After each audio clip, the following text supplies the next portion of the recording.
பார்த்தீங்கன்னா நேற்று வந்து நம்ம பாப்பாவுக்கு வந்து நம்ம சிக்கன் குழம்பு ரெடி பண்ணி கொடுத்துருந்தோம்.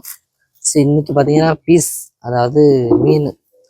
ஸோ என்ன மீன் பார்த்தீங்கன்னா கெண்டை மீன் நண்பர்களே, நம்ம உடம்புக்கு நல்லது, நாட்டு மீன் தான். ஸோ குழம்பு மீன் தான் கொடுக்கணும், வறுத்த மீன் வந்து கொடுக்க சொல்லுவோம். வறுத்த மீன் வந்து கொடுக்கூடாதுன்னு சொல்லியிருக்காங்க டாக்டர். குழம்பு மீன் தான் கொடுக்கணும். பார்த்தீங்கன்னா நீங்கள் நல்ல ஒரு மீன் குழம்பு இன்னைக்கு நானே சமைக்க போகிறேன் நண்பர்களே.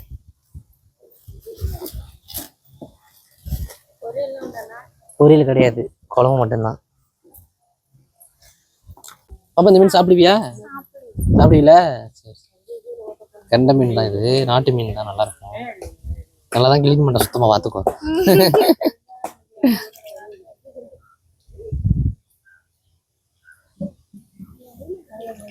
பார்த்தீங்கன்னா மீன் குழம்புக்கு வந்து புளி வந்து நல்லா கரைச்சிக்கணும். ஸோ ராணி தான் புளி கொடுத்தது நண்பர்களே. நல்ல புளியாக இருக்குது.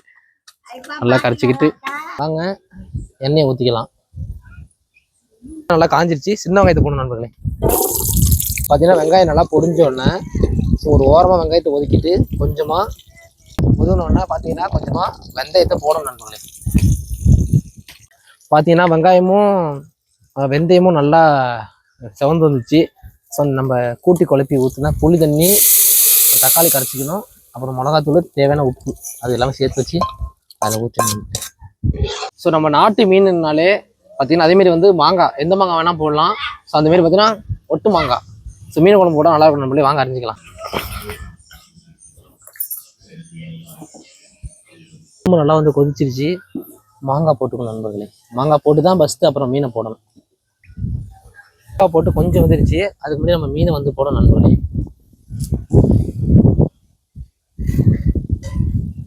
மீன் போட்டாச்சு நண்பர்களே குழம்புல பாருங்க.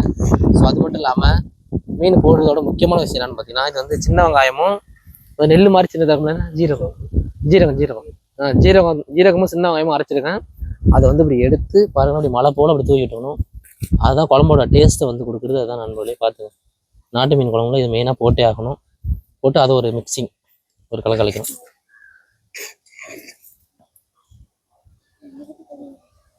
அடுத்து ஒரு 10 நிமிஷம் பார்த்தீங்கன்னா மூடிக்கலாம்.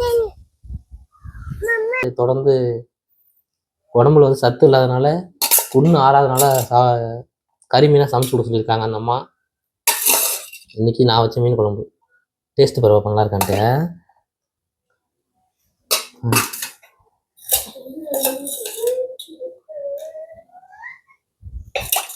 மாங்காவை சாப்பிடு. நேற்று கறி குழம்பு செம்ம டேஸ்டா இருந்துச்சு. இன்னைக்கு மீன் குழம்பு செம்ம டேஸ்டா இருக்கு. ஐயப்பண்ண சூப்பரா சமைக்கிறாங்க. ரொம்ப பிடிச்சிருக்கு, சாப்பாடு செம்மையா இருக்கு.